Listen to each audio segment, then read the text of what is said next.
Hello, everyone. I am so happy on this beautiful Thursday to say hi to you from Fort Worth, Texas. And we have an amazing guest for you today. I am just so excited that we're going to have this conversation with the amazing Shannon Stocks. Hi, Shannon. Hi everyone. How are you doing? I'm doing fabulous. How y'all doing today? Oh my gosh, I am doing amazing and more excited that you are here. And I just can't wait for everyone to hear what you have to say, to hear your chapter in the Gifts of Pain.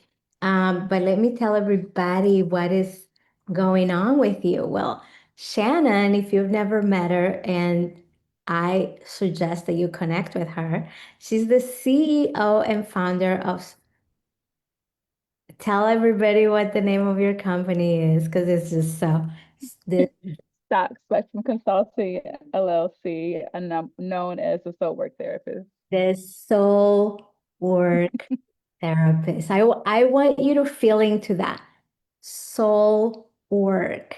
So it's not just any therapist. And Shannon is a psycho-spiritual social worker. She's also a workplace culture strategist. And of course, she is a keynote speaker who absolutely crushes it on stage. And Shannon provides tools and resources to help people, especially youth and children, improve mental, emotional, spiritual well-being within their social circles. And I'm going to be sharing all of the information so that you can connect with Shannon, so that you can find her online, so that you can continue the conversation with her.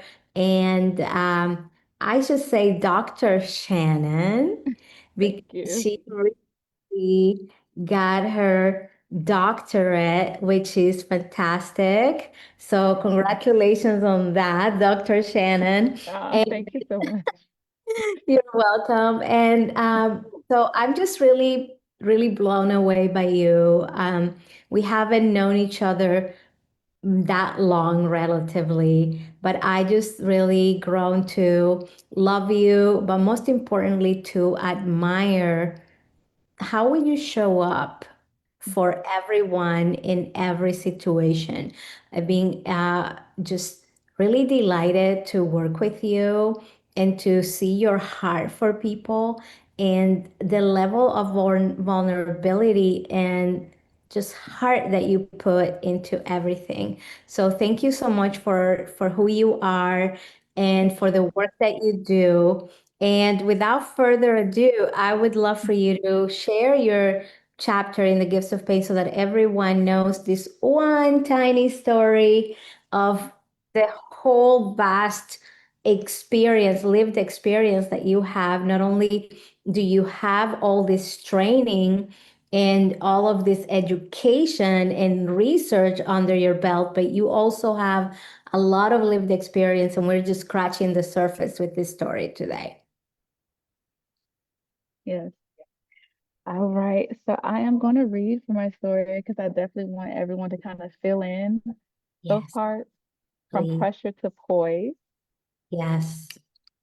What are you talking about? That never happened. You just don't understand. If you want something done, you have to do it yourself. These were the phrases and the relentless beeping sound that kept me on the edge of my seat at work, day in, day out, for over 3 years. A tornado of chaotic thoughts of who I am. And if this was really meant for me, it was stirring my mind. And this was happening when I was 25 years old. So it was a lot of different dynamics happening.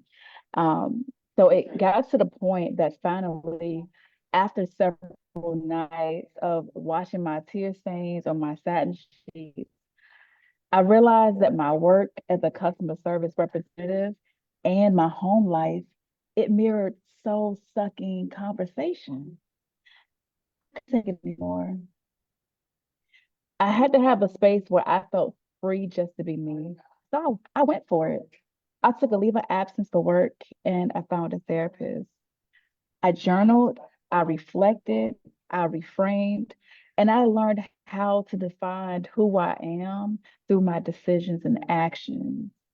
I left my job. I left my toxic boyfriend at the time and I moved back in with my aunt. And along with that, I realized something. I realized that as we learned our triggers, process our thoughts, and establish safe spaces, we can improve our emotional regulation. And then soon after, I was accepted and graduated with my master's in social work.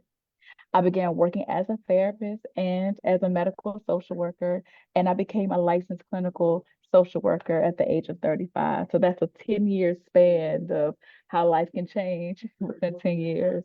So now I help people improve their relationship with themselves and their social environments by providing tools to improve self-awareness, self-esteem, communication, utilizing therapeutic based practice frameworks. Wow. Oh my goodness. Well, thank you for sharing that vulnerable just stage of your life. And, it's really important what you just said about how life can change so much in 10 years. Yeah. And it's not a coincidence. You did the work and you took very brave decisions for a 25-year-old person. Yeah. Um, who had never been exposed to this type of work. So tell us about that a little bit. So how was it that you recognize within yourself that you had to take a leave of work? I mean, that in itself, it's remarkable that you had to move out of your, the toxic environment in your home, that you had to take yourself out of those environments so that you could flourish. Tell us a little bit about that. I had a strong support. Mm, And during that time when I was in that toxic relationship, I had got to the point where I isolated myself from my friends, and they really didn't understand or know what was going on because I didn't have the voice to say it. But when you have people in your life, like luckily I have my family, and whether I verbalize or not, they know when I'm doing good and they know when I'm not. And when I'm not communicating, when I'm not reaching out, I'm not around, they're like, "Where's Shannon? What's going on?" So my family support was very big, and I'm very blessed to have it. They were able to, continue to love on me and encourage me through my process. And I have an uncle who gave me wonderful words of advice, and he said, "Baby girl, delay is not denial. No matter what you're going through in life, you're allowing life, you're allowing God to teach you certain things to advance you to the next situation. So sometimes you go through hard things, but just remember it's a lesson that's going to help bring you out of it. And then you never know who you're going to bless in the process." So I had a strong family to hold on to that helped me come out of that situation. Thank God. And then at the time, also, like I said, I was in therapy. I met mhm. some wonderful people through therapy. I had a wonderful social worker, and I admired her. I admired her spirit, how she talked with me. She made me feel like that's my best friend, just in how her spirit was. And I said, I did a lot of work with her, and I said, I want to pour back into somebody else, just how I had someone pour back into me. And that process, it definitely encouraged me to say, you know what, let me work on myself. And then let me find out later how I can also be of service to someone once I get me together. Because Mm. that was the biggest thing. It was therapy and having a strong support system. And I don't think a lot of people talk about the importance of that support. I agree. I agree because I see a lot of headlines about people who are self-made, quote unquote. Mhm. And I used to use that word before, And then something in me on, kind of clicked and said, you know what? Like, we are not self-made. We have been poured into by, if we don't have like immediate people around us in our circle, we have books, we have programs, we have, a teacher, a parent. So whoever it is, it might not be very obvious, but there's always that support, and reflecting on that and leaning into that is, I think, the best decision. And I'm glad that you made those decisions, because that took you into that 10-year of growing yourself and Yes. becoming licensed and helping others. But now you're a best-selling author, you're a keynote speaker, you are an award-winning author. So you keep growing and you keep investing in yourself. And Mhm. so, what is the mission behind that? So my mission is to help the youth. My focus is youth, along with I help adults and families as well. Because as I was doing therapy, I've worked with as young as 4 all the way up to 80. So I have a broad span of who I help, but my mission is to help the youth with their mental, emotional, spiritual needs. And I use evidence-based practice tools, similar tools that I use in therapy, because a lot of times, and we see it on the news and a lot of what's going on in our society, a lot of times people don't have the information or they don't have the correct tools to help with the information to apply it correctly. Yeah. So just being able to, whether I have to be that voice or that person say, hey, there are better ways, there are different options. And I want to make sure our youth, whether I look at youth as you can be a child, a teenager, a young adult, or a youth at heart. So that's what I signify as youth, because we all need help. Sometimes we all need tools to get us to the next level. So I definitely want to be that person to help others to get to their next level and to know that there's life after whatever you're going through. And also to be mindful of the relationship that you're cultivating. So the tools I give helps with their relationships, whether it's with parents or whether it's with their friends. So I have a broad span within that. Yeah, I love that. And you mentioned the age Mhm. and the stage, and I know you often talk about the developmental stages. Yeah. And so, based on what you said, tell us about how that relates, what you consider youth, and how that relates to those stages that you talk about in your work. So I utilize different frameworks and things. A lot of the frameworks that I have, it is from my social work program. That's a lot of the foundations, and it's very eclectic. So I do utilize whether it's Erickson developmental stages or Forgot developmental stages. And within those different stages, it does talk about the emotional intelligence of people.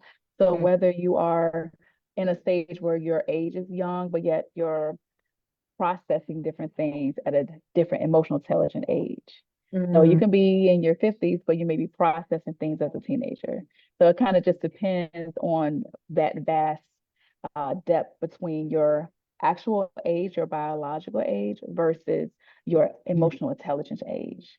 So I love teaching people about that. That is so eye-opening, and I think it allows us to understand people beyond what we expect of them at a Right. certain age. I Yes. know, in your TEDx talk, you say a line that really resonates with me, like he should or they should know better, right? Mhm. Level of compassion Yes. that we can Mhm. have, knowing that someone is not mature and that there was something that prevented them to Yep. get there, that they didn't just there's nothing wrong with them. Mhm. There's nothing wrong with them. They simply have not been able to go to the next stage. I think that is critical. We have a Mhm. lot of people watching. Eniel is watching, and he says this is very interesting. Hi, beautiful. Hey. And Ali says nothing like being yourself in life. Um, Mhm. Yeah, absolutely. And so let's talk about your story. I know that you share some pieces that are very, very vulnerable. And I want to know, why do you think it's important to tell your story, and how those storytelling play into the social work and the therapy and just the evidence-based techniques that you imply, that you apply in helping people? It's very vital. It took a long time to be comfortable sharing my story because, again, I hold space for my clients a lot. And when we're in that therapeutic alliance with our clients, we don't share. We have different boundaries. So I had to be very intentional how I crafted and how I presented it because I wanted to ensure that people feel comfortable having a voice and standing up for themselves and knowing that um, it's okay to go through things. And I think sometimes in our society, it's social media, we see all of this, glitter and gold and things, but a lot of times we don't see the behind the scenes of someone's story. We just see the finished product, but we don't see what happens behind the scenes. So I definitely wanted to be able to allow people to see what happens behind the scenes and to know it's okay. It people go through things. It's okay to go. It's okay to have a story. It's okay to say your story. And a lot of times, whether grace is kind of limited in some areas, and like you talked about compassion and things.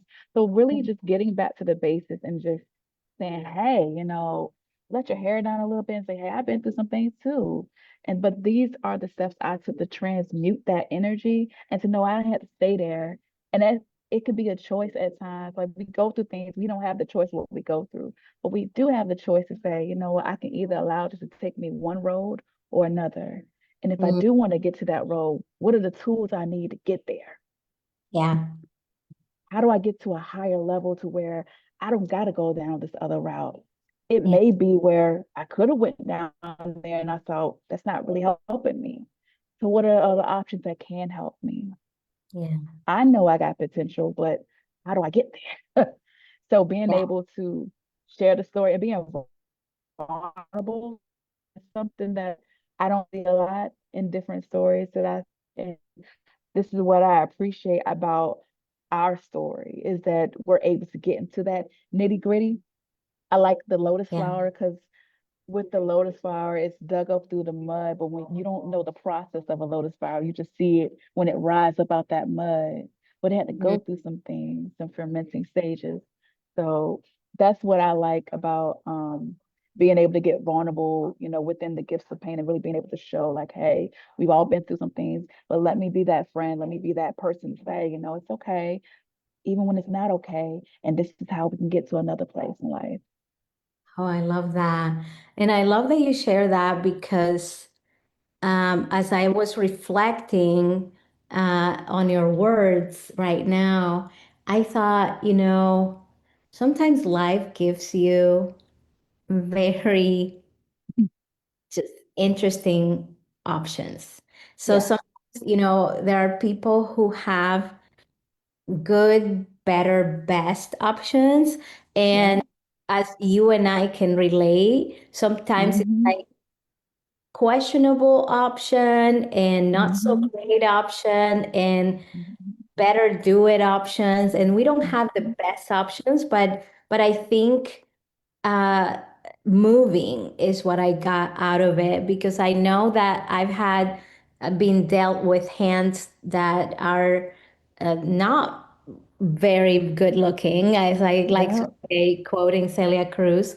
And and at the same time, I took whatever route that was the least worse, Mhm, mhm, the least worse, yeah. and that will get you somewhere else. So I think Whoa. I'm saying it in a funny way, because I want to make light of the situation, but I Yeah. want just to get to someone right now who's like, well, that's easy for you to say because you have options.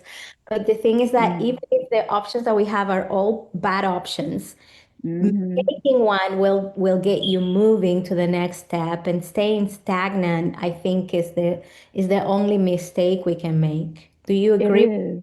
I do. Even 1% of movement is better than just sitting in it. And I agree with you on that because I've, like I said, I've met people once I've came out of that situation asking similar questions of like, well, what did that look like day to day? It was messy day to day. It was some days you may be, overcoming depression. You may be overcoming high anxiety.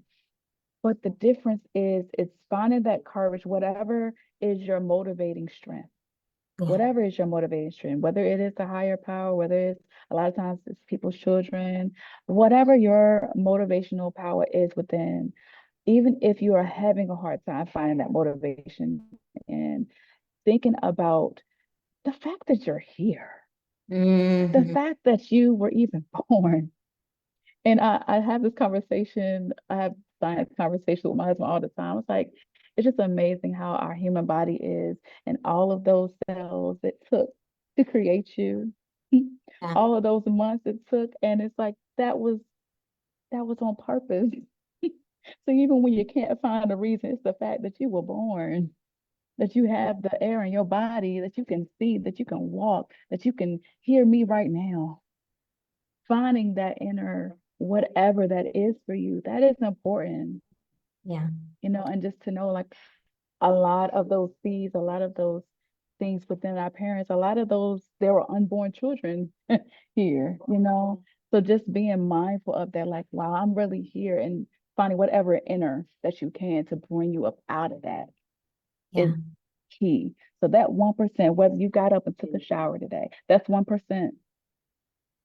The 1%. I love that. And I really resonate with that because I know there's a movement out there to become our best self and to Mhm. achieve and to just do it and be the best we can be. And sometimes the greatest thing you can do is just survive. Survive Mhm. the day, survive the moment. Like that's hard work. I have had moments in which surviving that day has been the most intense labor I have ever done.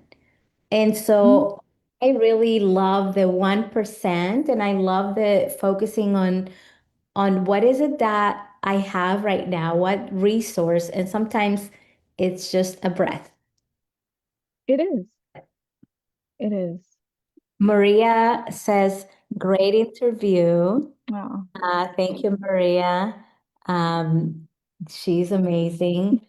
And Thank I want to ask you, so with your work with youth, you. because we're talking about this conversation of options and surviving the hard days and Yeah. acknowledging that we have those hard times and at the same time we have something to hang on to move that 1%. How Mhm. does that apply to today's youth? And how is it different from other generations? Today's youth is it's very heavy because I grew up in the 90s and I can tell the difference between my childhood in the 90s and the children that are growing up today. And it's a lot of pressure, Like when we grew up, there wasn't social media. We didn't have phones, camera phones at least. So if I trip and fell in the hallway, it was a moment, not a viral moment. So it's a lot of additional pressures that they go through. And, we went through COVID and everything. And I think a lot of certain human nature aspects we're losing. So my mission with my youth is to just remind them like, hey, giving them different tips of it's okay, if you tripped over your sneaker, it's all right, learning how to have compassion for themselves, learning how to have empathy for others. Like these are fundamental human nature aspects that if we don't do something now, we're losing with our youth. Because right now, if they have a cell phone and things, if that is not guided in certain ways and they're just exposed to different environments that are not guided in certain ways, it can impact them have a unrealistic idea of what life is supposed to be like versus the truth of life isn't going to be fair. You're going to have things that happen where you didn't account for. So reminding them like you're human, it's okay.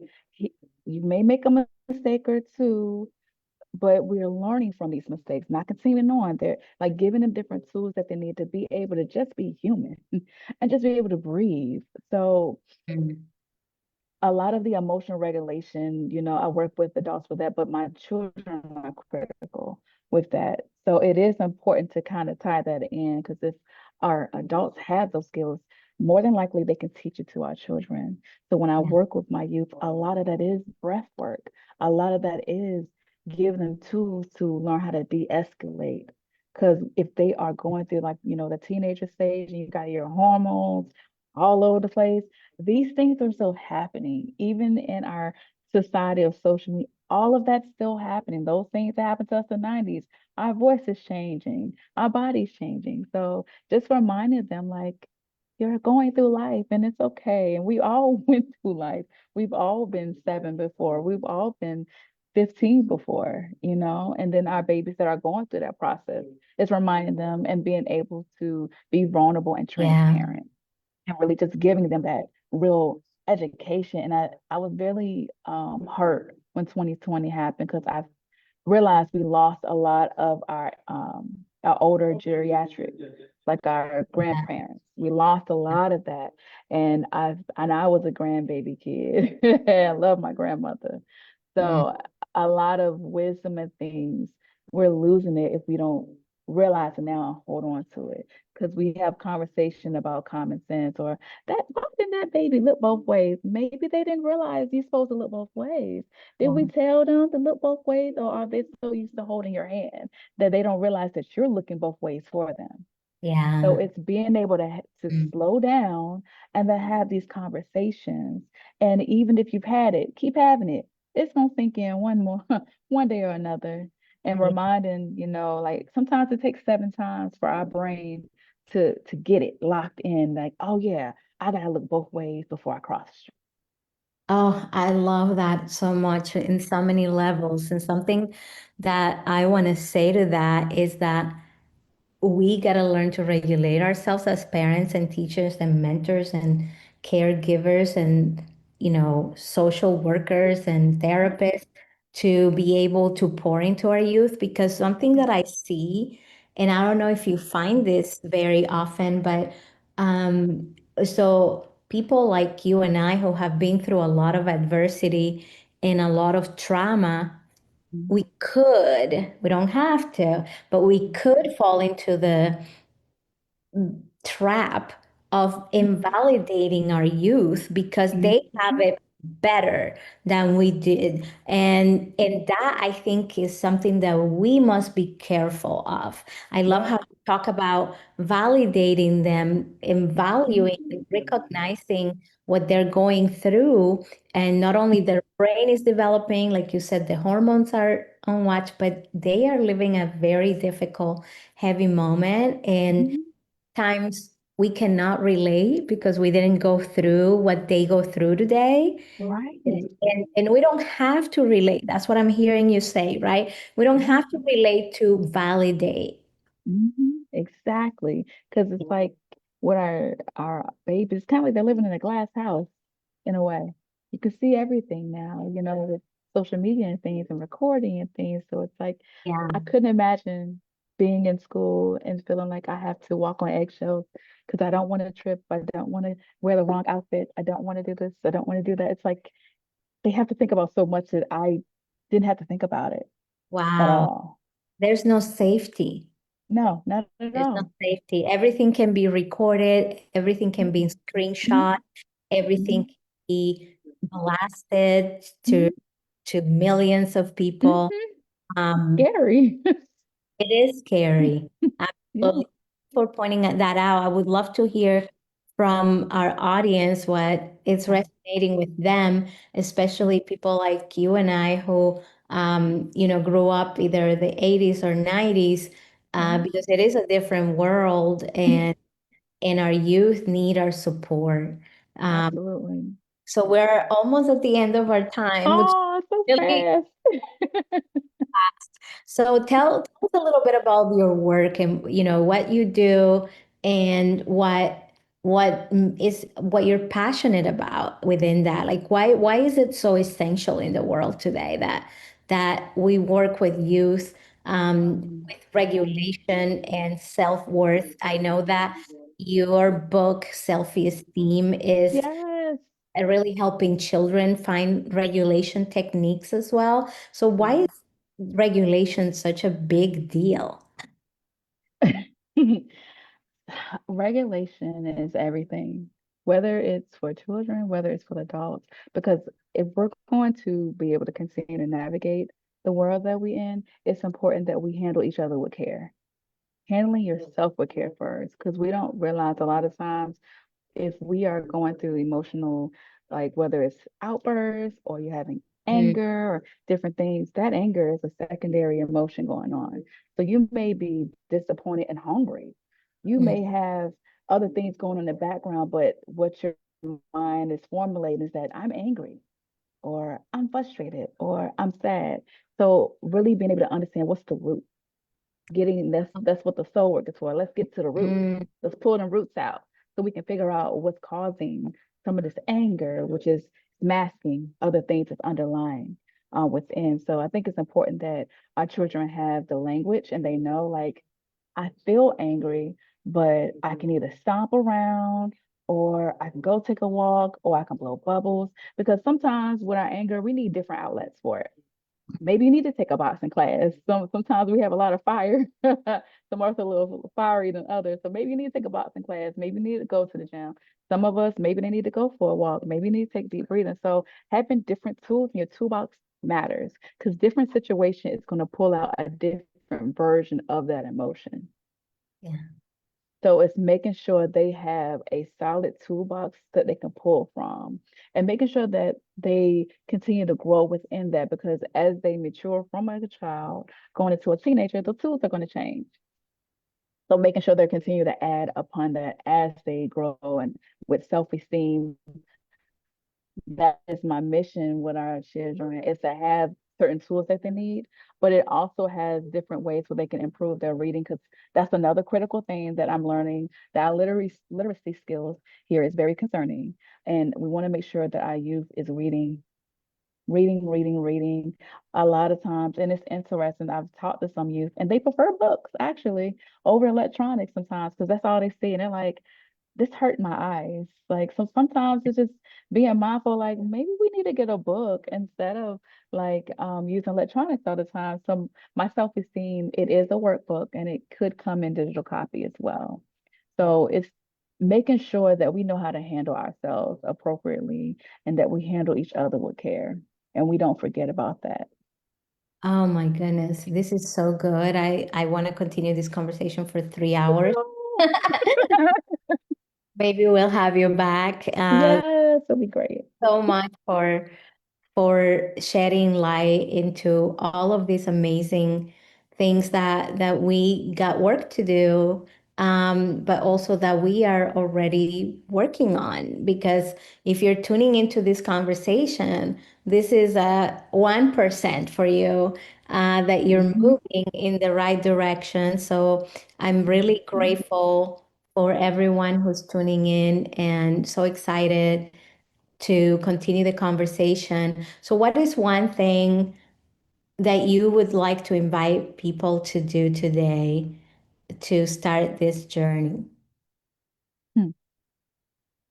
It's so many things. It's hard to pick one. So my biggest thing, I want to invite others that whether they're having different pressures in their life, whether they're having different circumstances that are kind of hard to navigate, because sometimes when we're going through some things, our brain is in survival mode. It's in that fight or flight. So it's like, I hear what you say, Shannon, but I can't see out of this square I'm looking at right now. So it's being able to take a deep breath for me. Just breathe in, hold it for 4 seconds, breathe out for six. Allow your stomach to um, expand and contract because just those few seconds, it will open up your mind to more possibilities. Mm, start to yawn a little bit. Yep. Yeah, Yeah. it feels really good. I really appreciate that. I hope that everyone who's watching and listening can take that deep breath and take that pause into regulating ourselves. I always say when we transform our trauma, we stop transmitting it. Yes. And the tools that you share help us with that. Thank you for the work that you do. Thank you for Thank you. making the time to be with us today. You Absolutely. know, I absolutely love you. I'm Love you so too. grateful for you and the work that you're doing. And Thank also, you you. look good, girl. Thank you. Thank you. You look fabulous as usual. So, all right. So, everyone, thank you for tuning in. I Thank will see you. you next time at the Transformational Absolutely. Storyteller Show. Goodbye, Shannon. Bye. Thank you. Dr. Shannon.